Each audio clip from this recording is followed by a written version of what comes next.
মৰিগাঁও সাতগাঁও চৈতন্যপন্থী সমাজৰ উদ্যোগত 5দিনীয়া বিস্তৃত কাৰ্যসূচীৰে নাম সংকীৰ্তন মহামহোৎসৱৰ আয়োজন। বিগত বৰ্ষৰ দৰে এবাৰো সাতগাঁও চৈতন্যপন্থী সমাজে 5দিনীয়া কাৰ্যসূচীৰে অনুষ্ঠিত হোৱা এই নাম সংকীৰ্তন মহামহোৎসৱত হাজাৰ হাজাৰ ভক্তৰ ভিৰ দেখিবলৈ পোৱা যায়। বিশ্ব শান্তিৰ অৰ্থে প্ৰতি বছৰে এই মহা সংকীৰ্তন সাতগাঁওবাসীয়ে অনুষ্ঠিত কৰি আহিছে। হৰে কৃষ্ণ কৃষ্ণ কৃষ্ণ হৰে হৰে ৰাম হৰে ৰাম ৰাম হৰে হৰে ধ্বনিৰে সমগ্ৰ অঞ্চলজুৰি হৰিনামেৰে মুখৰিত হয়। নাম ধৰ্ম কীৰ্তন চলি আছে আৰু চলি থাকিব।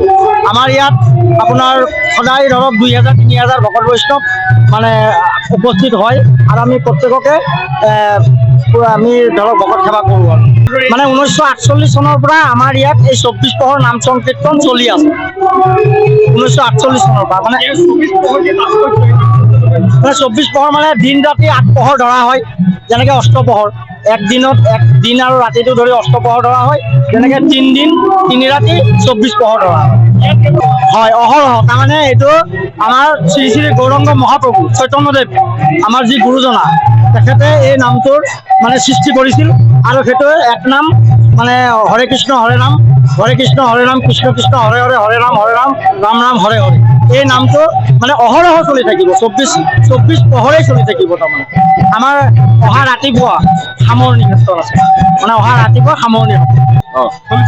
যেতিয়া পৃথিৱীত কি হয় ধৰ্মৰ অধপতন হয়, তেতিয়াই কোনোবা মহাপুৰুষ এজন জন্ম হয়। তেনেকে আমাৰ পশ্চিমত জন্ম হ'ল শ্ৰী শ্ৰী চৈতন্যদেৱ মহাপ্ৰভু। তেখেতে সনাতন ধৰ্মটো জীয়াই ৰাখিবলৈ এই মহানাম এক নামটো কি কৰিলে প্ৰচাৰ কৰি থৈ গ'ল, যিটো নেকি আপোনাৰ আৰম্ভ হোৱাৰ পৰা শেষলৈকে একেই গাই থাকে। তাত বেলেগ পৰিৱৰ্তন হয়, সুৰবিলাক পৰিৱৰ্তন হ'ব পাৰে, কিন্তু হৰে কৃষ্ণ হৰে ৰামে গাই থাকে। আৰু আপোনালোকে আগতে সুধিছিল যে পহৰ 3 ঘণ্টাত 1 পহৰ হয়, 12 ঘণ্টাত 4 পহৰ হয়, 24 ঘণ্টাত মানে অষ্টপহৰ হয়। তেনেকে আমাৰ এতিয়া 24 পহৰ হয়, তাৰমানে 3 দিন তাৰমানে 48 ঘণ্টা হ'ব আৰু হেৰি হয়। ইয়াত ধৰক আমি যে প্ৰথম বন্তি প্ৰজ্বলন কৰিলোঁ, প্ৰথম কাৰ্যসূচী আমাৰ বন্তি প্ৰজ্বলন আছিল। তাৰপিছত আমাৰ ধৰ্মধ্বজা উত্তোলন হ'ল। ধৰ্মধ্বজা উত্তোলনৰ পিছত আমি কি কৰিলোঁ, আমাৰ মানে অধিবাস কীৰ্তন হয় এটা, মানে ভাগৱত পাঠ হ'ল। ভাগৱত পাঠৰ পিছত অধিবাস কীৰ্তন হ'ল। অধিবাসৰ পিছত আমাৰ নাম আৰম্ভ হৈ গ'ল। ৰাতিপুৱা নাম আৰম্ভ হৈ গ'ল, আকৌ তাৰমানে ধৰক 24 পহৰ হৈ যোৱাৰ পিছত নামটো সমাপ্ত হ'ব। হোৱাৰ পিছত দুপৰীয়া আমাৰ কি হ'ব, মানে ভোগ আৰতি কীৰ্তন বুলি কয়। ভোগ আৰতি কীৰ্তন হোৱাৰ পিছত আমাৰ কি হ'ব, মহাপ্ৰসাদ হ'ব। পৃথিৱীত মানে শান্তি স্থাপনৰ কাৰণে ধৰ্মটো প্ৰচলন কৰি থৈ গৈছে। তেনেকে আমি মানে ৰাইজৰ মাজত মিলাই আছো।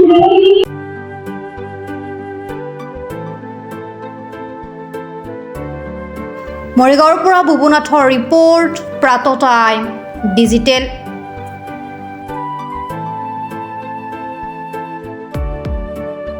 শদিয়াৰ পৰা ধুবুৰীলৈ, বৰাকৰ পৰা ব্ৰহ্মপুত্ৰলৈ সকলোৰে মাজত চিনাকি এটা নাম প্ৰাতঃ টাইম।